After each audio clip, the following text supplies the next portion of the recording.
Shalom, warga kerajaan, selamat pagi. Ini hari kedua dalam program kita, How Great is Our God. Saudara-saudara terkasih dalam Tuhan, hari ini kita mau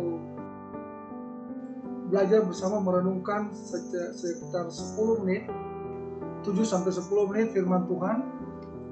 Dan ini adalah program dari GBI Roh Bumi yang akan kita lakukan tiap hari untuk menolong kita bertumbuh bersama-sama dengan Tuhan. Saudara bisa buka Alkitab saudara, siapkan ayat firman Tuhan dari Efesus pasal 2 ayat 1-10. Dan kita akan belajar bersama-sama tentang bagian ini secara singkat dalam 7-10 menit ke depan. Harapan saya kita bertumbuh dalam iman, bertumbuh dalam firman, bertumbuh di dalam pengenalan akan Tuhan. Mari kita berdoa sebelum kita memulai acara kita atau renungan kita pada pagi hari ini. Bapa di surga, terima kasih untuk pagi yang baru yang Tuhan berikan bagi kami. Sekarang kami akan memulai kembali program kami How Great is Our God, di mana kami akan bersama-sama belajar renungan, menyembah Tuhan di dalam Engkau sama-sama, dan belajar tentang firman Tuhan yang diberikan kepada kami hari ini untuk kami bertumbuh dalam Engkau, mengenal Engkau lebih dalam dan punya hubungan yang intim dengan Engkau. Terpujilah Engkau Tuhan, menolong kami pagi hari ini, supaya kami bisa mengenal Tuhan lebih jauh lagi. Di dalam nama Yesus kami berdoa. Amin. Shalom saudara.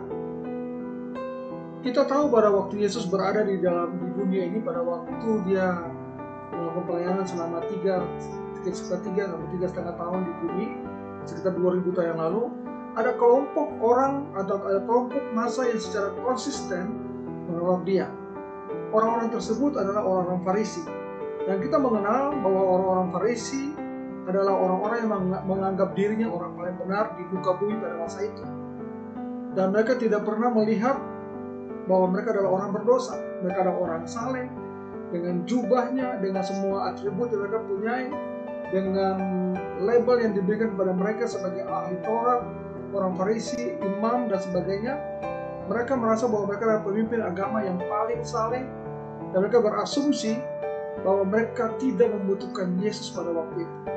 Padahal kita kenal, kalau kita baca di kitab Injil Lukas pasal 19 ayat 10 dikatakan bahwa Yesus datang untuk mencari dan menyelamatkan yang terhilang. Dan bagi orang Farisi tidak penting Yesus pada waktu itu. Dan barangkali sikap ini masih terus berlangsung sampai hari ini. Ada banyak orang yang memikirkan hal yang sama dengan orang-orang Farisi. Orang-orang yang berjubah keagamaan, orang-orang yang merasa saleh, orang-orang yang hidupnya benar, tidak ada dosa di dalam mereka. Bahwa mereka cukup baik untuk pergi ke surga sendirian. Lagi pula mereka bukan penjahat. Jadi tentu saja perbuatan baik mereka pasti lebih besar daripada perbuatan yang buruk, bukan? Salah. Di mata Allah, kita semua mati secara rohani, diperbudak oleh nafsu, dan pada dasarnya adalah orang-orang yang dimurkai oleh Allah. Efesus 2 ayat 1-3 berkata demikian. Kamu dahulu sudah mati karena pelanggaran-pelanggaran dan dosa-dosamu. Kamu hidup di dalamnya karena kamu mengikuti jalan dunia ini. Karena kamu mentaati penguasa kerajaan angkasa, yaitu roh yang sekarang sedang bekerja di antara orang-orang durhaka. Ayat ketiga, sebenarnya dahulu kami semua juga terhitung di antara mereka. Ketika kami hidup di dalam hawa nafsu daging dan menuruti kehendak daging dan pikiran kami yang jahat, pada dasarnya kami adalah orang-orang yang harus dimurkai, sama seperti mereka yang lain. Nah, saudara-saudara terkasih dalam Tuhan Yesus Kristus, kadangkala seringkali kesombongan kita membuat kita tidak memahami tingkat kesalahan kita.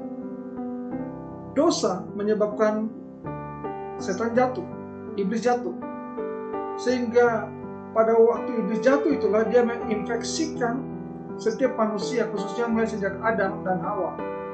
Dan kita selalu berpikir bahwa ada sesuatu dalam diri kita yang cukup baik untuk menyenangkan Tuhan. Nah, tetapi kita mengajarkan kepada kita bahwa keselamatan itu hanya anugerah Allah. Keselamatan adalah kasih karunia Tuhan yang diterima dengan iman di dalam Yesus Kristus. Petrus 2 ayat 8 mengatakan demikian, sebab karena kasih karunia kamu diselamatkan oleh iman. Itu bukan hasil usahamu, tetapi pemberian Allah. Gratis diberikan Allah kepada saudara dan saya. Jadi pada pagi ini kita merenungkan bahwa sebenarnya perbuatan baik itu tidak menjamin keselamatan kita. Perbuatan baikmu tidak menjamin keselamatan. Tidak ada yang bisa kita lakukan untuk memperolehnya, karena segala hal yang baik yang kita lakukan ternoda oleh dosa yang ada dalam diri kita. Satu-satunya harapan saudara dan saya adalah kita melihat kepada Kristus yang menyelamatkan saudara dan saya. Percaya kepada kematiannya, percaya kepada kebangkitannya, percaya bahwa dia Tuhan dan Juru Selamat. Karena dia sudah mati membayar lunas semua dosa-dosa saudara dan saya, maka saudara dan saya hari ini menjadi baru. 2 Korintus 15 ayat 7 mengatakan, 2 Korintus 5 ayat 17 mengatakan, jadi siapa yang ada di dalam Kristus, dia adalah ciptaan baru. Yang lama sudah berlalu, sesungguhnya yang baru sudah datang. Jadi saudara, mari kita merenungkan bahwa apa yang kita kerjakan, perbuatan baik, hidup kesalehan kita tidak menjamin kita untuk mendapatkan keselamatan. Keselamatan yang diberikan oleh Tuhan hanya oleh karena anugerah Tuhan dan diberikan gratis kepada setiap orang yang percaya kepada Yesus dengan imannya. Terpujilah Tuhan. Haleluya. Amin. Mari kita berdoa. Tuhan, terima kasih hari ini, pagi ini kami membukanya dengan sebuah keyakinan bahwa keselamatan yang kami terima hanya dari Tuhan. Itu bukan hasil usaha kami, itu bukan karena perbuatan baik kami, bukan karena hidup saleh kami, tapi hanya oleh karena kasih karunia Tuhan yang diberikan dengan cuma-cuma kepada kami. Terpujilah Engkau, memberkati semua yang mendengar siaran ini dimanapun mereka berada. Dan kalau ada waktu yang tepat, kalau kami harus mengambil keputusan untuk percaya kepada Yesus sebagai Tuhan dan Juru Selamat pribadi, Tuhan teguhkan itu dan meteraikan itu dalam hati kami pada waktu kami mendengar siaran ini. Terpujilah Engkau Tuhan, dan biar segala kehormatan, hormat, dan kemuliaan hanya bagi Tuhan kami Yesus Kristus. Haleluya. Amin.